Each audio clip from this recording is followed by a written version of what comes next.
Continuamos con Audición Gomidas, 13:30 exactamente. Es momento de darle la bienvenida a Betty con su reporte semanal. ¿Cómo estás, Betty? Buenas tardes. Hola, José Paredes Lucín, buenas tardes a toda nuestra audiencia.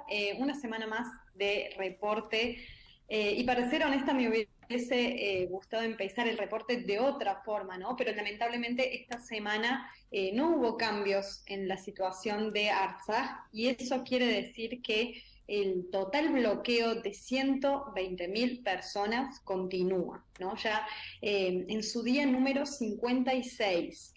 Y también siguen las cuestiones de la vida cotidiana en asedio de los habitantes de Artsaj que ya venimos comentando durante esta semana, ¿no?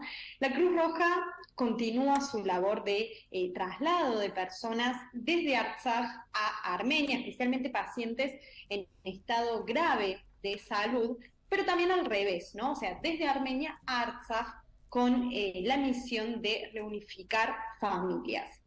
También, como comentábamos en reportes pasados, se ha implementado un sistema de cupones para abastecer con alimentos a las familias de Artsaj. Esta semana, he tenido la oportunidad de conversar con algunos habitantes que se encuentran en este momento en Stepanakert y preguntarles puntualmente su opinión sobre este sistema de intercambio de cupones por alimentos. Y según lo que contaban, en su mayoría están conformes y dicen que está funcionando normalmente.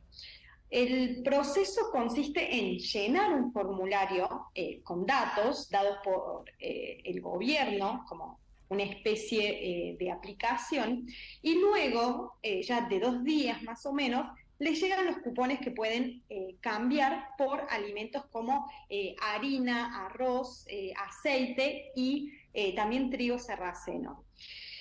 Lo que no sabemos es qué pasaría si el bloqueo se extiende, ¿no? ¿Cómo funcionaría este sistema? O sea, ¿puede funcionar a largo plazo?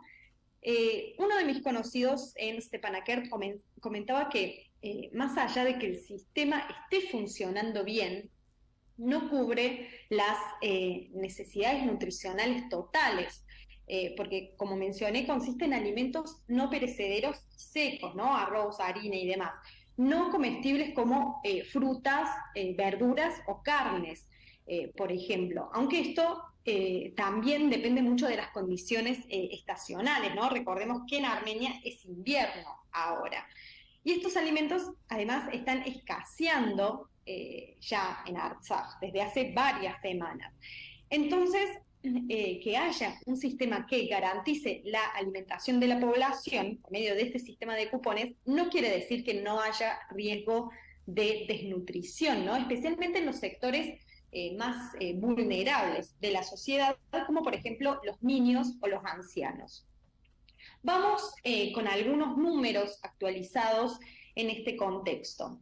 Actualmente hay 41 jardines de infante y 20 escuelas de jornada larga que están completamente cerradas, principalmente por la escasez de alimentos y la falta de calefacción.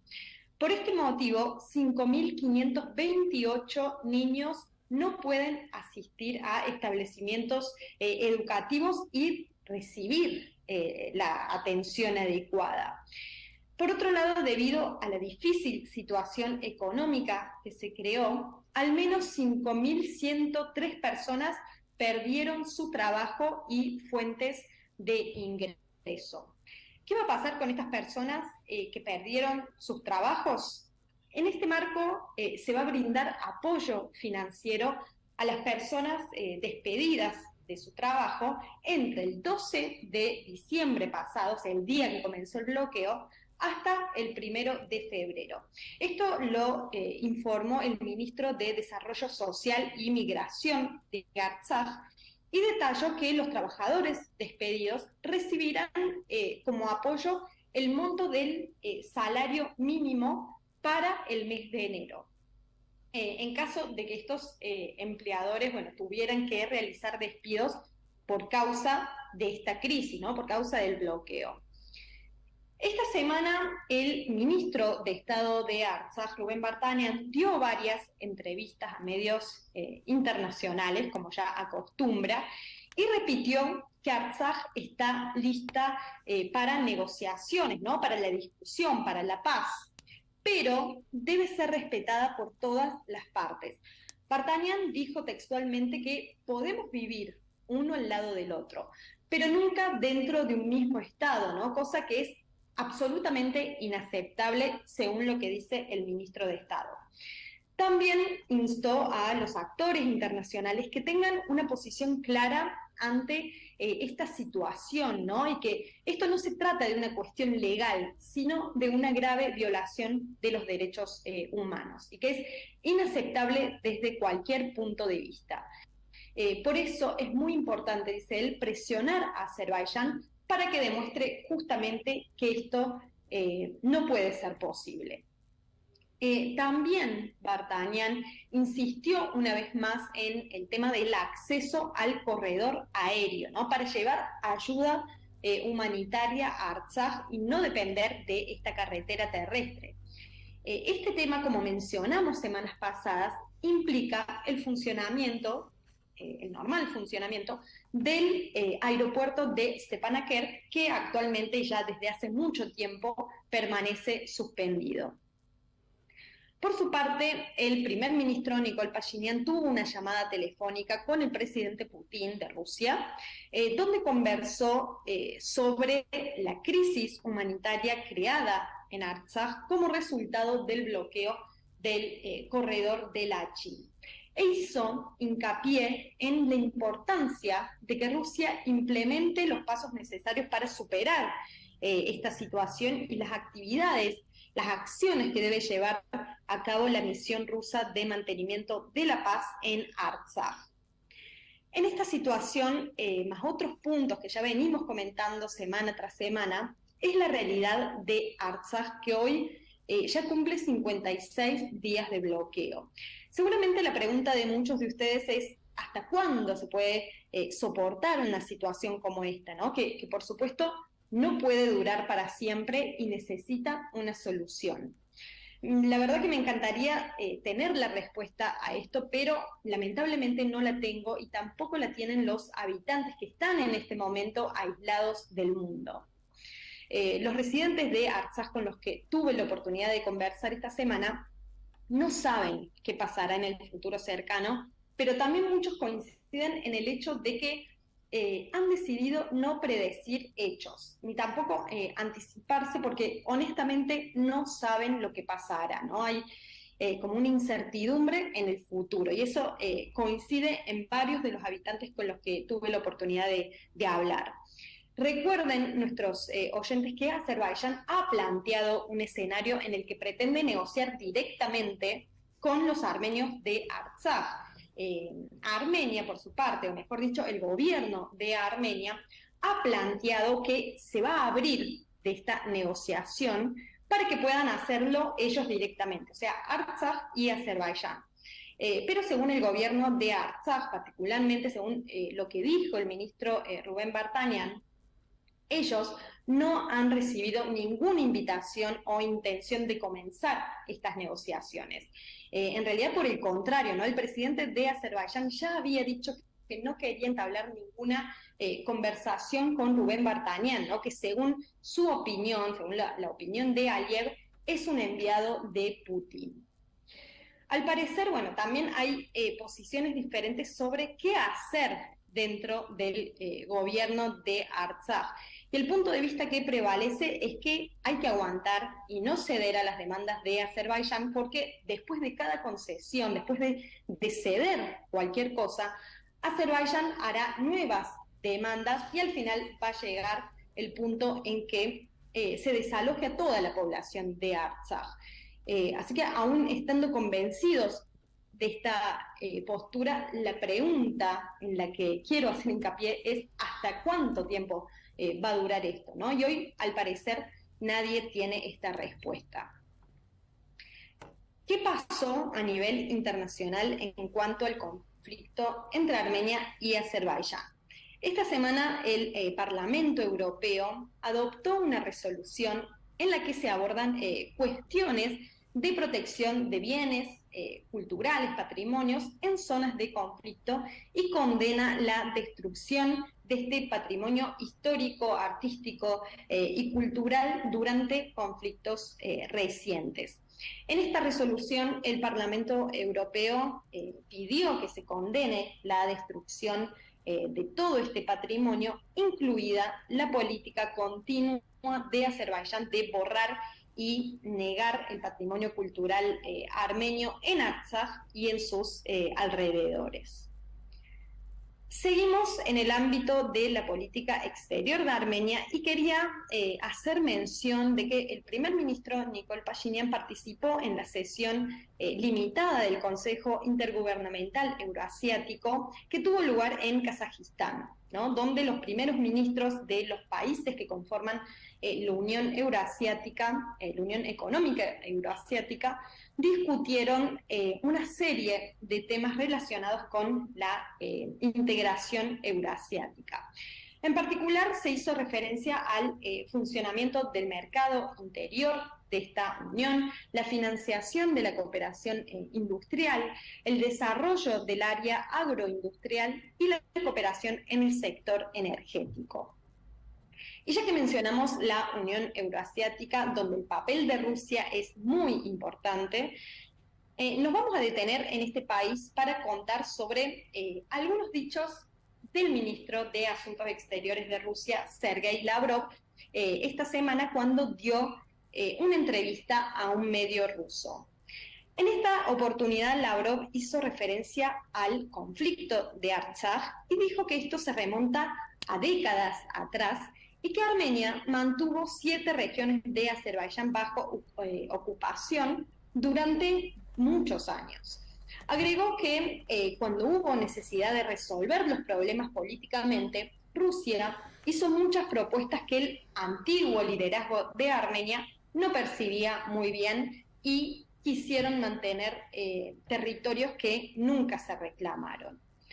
Lavrov en esta oportunidad dijo que las autoridades anteriores de Armenia declararon en muchas oportunidades que las discusiones sobre la zona de seguridad de Artsaj, o sea, estos 7 territorios de Azerbaiyán soviética, se darían con la negociación sobre el estatus final de Artsaj como república independiente.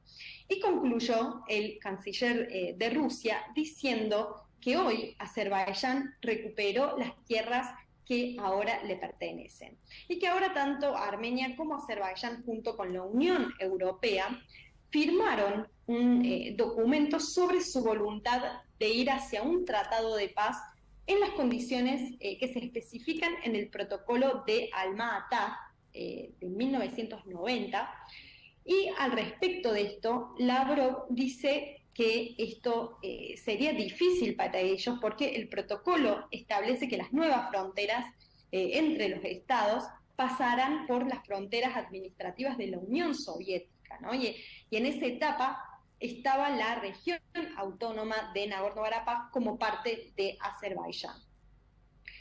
Las autoridades de Artsaj rechazan esta propuesta de construir un documento de paz en base a este protocolo, aunque asumen que este protocolo se firmó el 21 de diciembre de 1991, ¿no? Cuando Artsaj no formaba parte de Azerbaiyán, porque Artsaj ya se había independizado el 2 de septiembre del 1991, de ese mismo año, ¿no? Por medio de un referéndum donde la abrumadora mayoría de los ciudadanos armenios de Artsaj votaron por la independencia de la República de Nagorno-Karabaj. Y nos vamos al sector militar de Armenia, y en esta área el gobierno ha adoptado la resolución de realizar entrenamientos militares de reservistas y también vehículos de los organismos de este sector militar con funciones de transporte militar. Esto va a tener lugar desde el 1 de marzo al 12 de mayo. Según esta decisión, en los entrenamientos participarán hasta 3.281 ciudadanos armenios, de los cuales 2.897 son suboficiales 152 son suboficiales superiores y 232 son reservistas del cuerpo de oficiales. En este entrenamiento, cada ciudadano participará por un periodo de 25 días.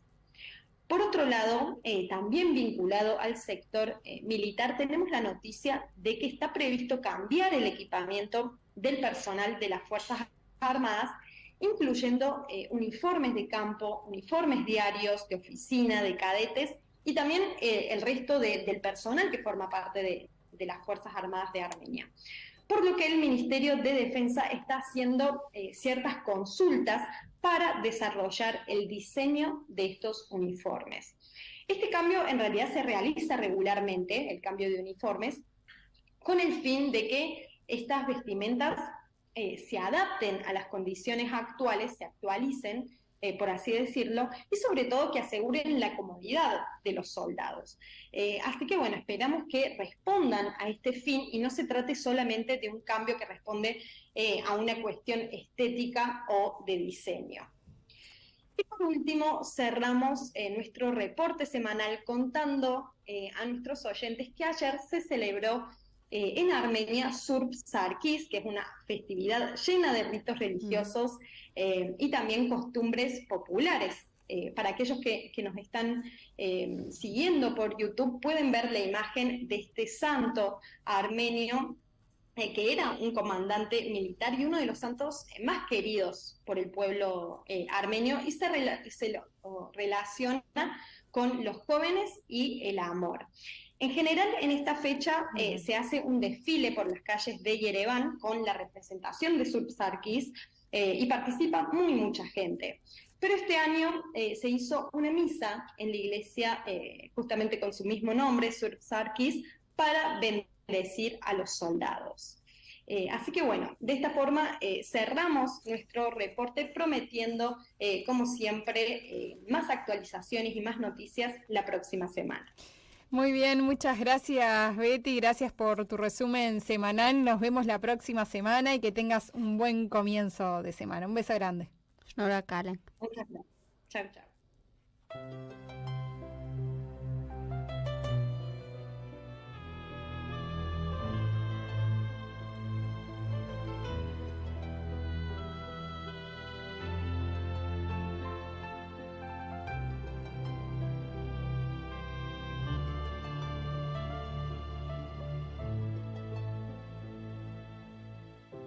Զգուշ խոսիր Հայաստանում